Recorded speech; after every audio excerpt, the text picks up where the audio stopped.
al mismo tiempo que el volumen disminuye por la salida de sangre hacia la aorta. Fase 4. Periodo de relajación isovolumétrica. Es el final del periodo de eyección. Se cierran las válvulas arteriales y la presión ventricular disminuye hasta un nivel de presión diastólica, con lo que se regresa de nueva cuenta hacia la fase 1. Sistema nervioso autónomo. La eficacia de la función de bomba del corazón también está controlada por los nervios simpáticos y parasimpáticos, principalmente o denominado vago, que inervan de forma abundante el corazón. La estimulación simpática intensa puede aumentar la frecuencia cardíaca en seres humanos adultos jóvenes, desde la frecuencia normal de 70 latidos por minuto hasta 180, 200 y raras veces e incluso 250 latidos por minuto. Además, la estimulación simpática aumenta la fuerza de contracción cardíaca hasta el doble de lo normal, aumentando de esta manera el volumen de sangre que bombea y aumentando la presión de eyección. La estimulación intensa de las fibras nerviosas parasimpáticas de los nervios vagos que llega al corazón puede interrumpir el latido cardíaco durante algunos segundos, pero después el corazón habitualmente escapa y late a una frecuencia de 20 a 40 latidos por minuto, mientras continúa la estimulación parasimpática. Además, la estimulación vagal intensa puede reducir la fuerza de contracción del músculo cardíaco en un 20 a 30%. Las fibras vagales se distribuyen principalmente por las aurículas y no mucho en los ventrículos, en los que se produce la contracción de potencia del corazón. Esto explica el efecto de la estimulación vagal, principalmente sobre la reducción de la frecuencia cardíaca, en lugar de reducir mucho la fuerza de contracción del corazón. Sin embargo, la gran disminución de la fuerza cardíaca, combinada con la ligera reducción de la fuerza de contracción cardíaca, puede reducir el bombeo ventricular en un 50% o más. Sistema de excitación especializado de conducción del corazón. En la gráfica se muestra el potencial de acción registrada desde el interior de una fibra del nódulo sinusal durante 3 latidos cardíacos y a modo de comparación un único potencial de acción de una fibra muscular ventricular.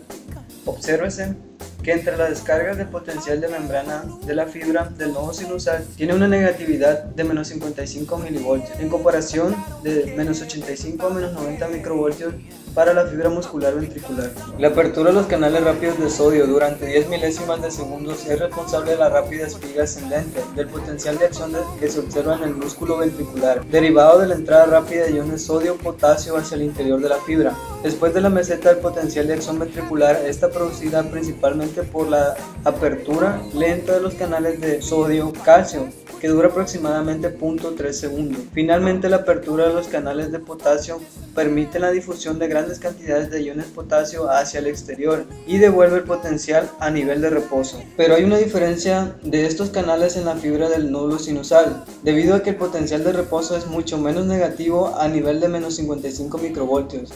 Los canales de sodio principalmente ya se han inactivado, lo que significa que han sido bloqueados.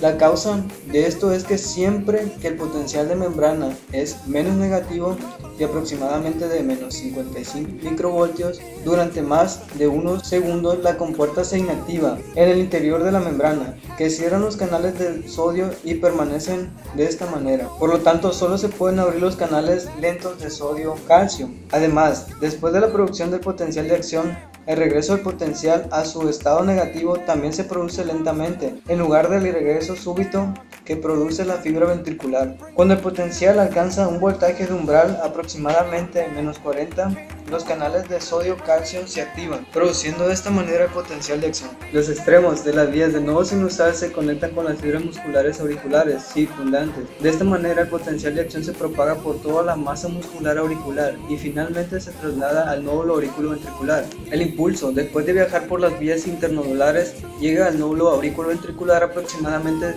0.03 segundos, después de su origen en el nódulo sinusal. Después hay un retraso de otros 0.9 segundos en el propio nódulo auriculoventricular antes de que el impulso entre en la porción penetrante del haz auriculoventricular, a través del cual pasa a los ventrículos. Se produce un retraso final de otros 0.04 segundos, principalmente en el haz penetrante, formado por múltiples fascículos pequeños que atraviesan el tejido fibroso que separa las aurículas de los ventrículos. El retraso total del nódulo auriculoventricular en el sistema de haces es de aproximadamente 0.13 segundos. Esto añadido al retraso inicial de conducción de 0.03 segundos. segundos, hace que haya un retraso total de 0.16 segundos antes de que la señal excitadora llegue al músculo ventricular que se está contrayendo. El tiempo total para la transmisión del impulso cardíaco desde las ramas iniciales de las hasta las últimas fibras del músculo ventricular en un corazón normal es de aproximadamente 0.06 segundos. Electrocardiograma. El electrocardiograma es el registro gráfico de la actividad eléctrica del corazón, la cual está orientada de posterior, es decir, aurículas anterior ventrículos, y de arriba abajo.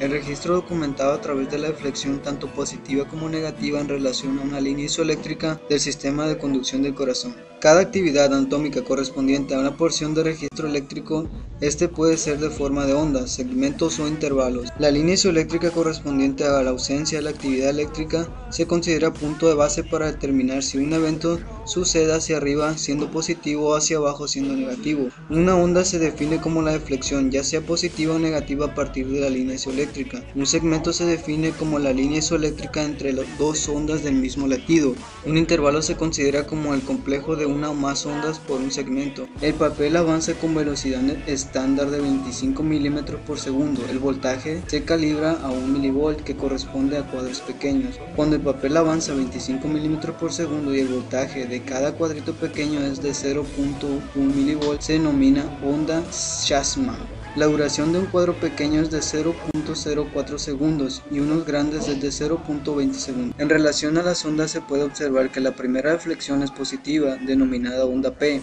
y que corresponde al periodo de despolarización auricular. La primera mitad corresponde a la aurícula derecha y la segunda mitad a la aurícula izquierda. Debe ser una onda menor a 0.3 milivolt con una duración aproximada de 0.10 segundos. La siguiente deflexión ocurre hacia abajo negativo, luego hacia arriba positivo y después hacia abajo nuevamente, denominado complejo QRS. La primera negativa corresponde a la despolarización del septum interventricular.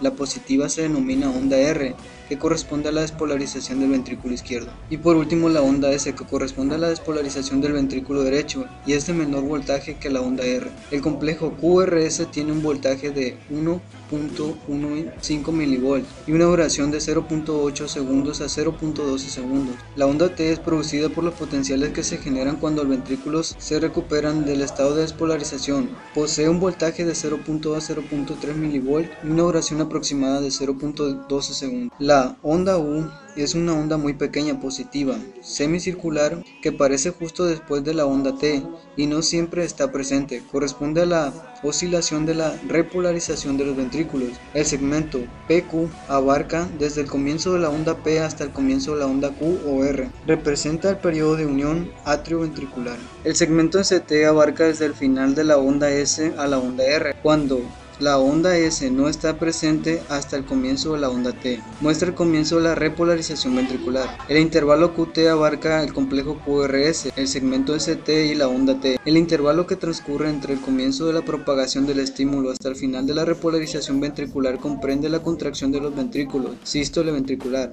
Los tres puntos básicos para la interpretación del electrocardiograma son el ritmo, la frecuencia cardíaca y el eje eléctrico. La frecuencia cardíaca se define como el número de latidos que suceden en un minuto. La medición principal se enfoca en la medición ventricular, que se enfoca al complejo QRS, pero también puede descubrir la frecuencia auricular en la onda P. La importancia de la determinación de la frecuencia cardíaca se basa en dar un número determinado para saber si está presentando una frecuencia rápida o lenta, ya que el latido exacto no tiene importancia clínica, y también es importante saber si la frecuencia es regular. Una de las maneras más fáciles de calcular la frecuencia cardíaca de un trazo de electrocardiograma es en primer lugar calcular 6 segundos del trazo del ritmo, lo que equivale a 30 cuadros grandes en un papel de electrocardiograma.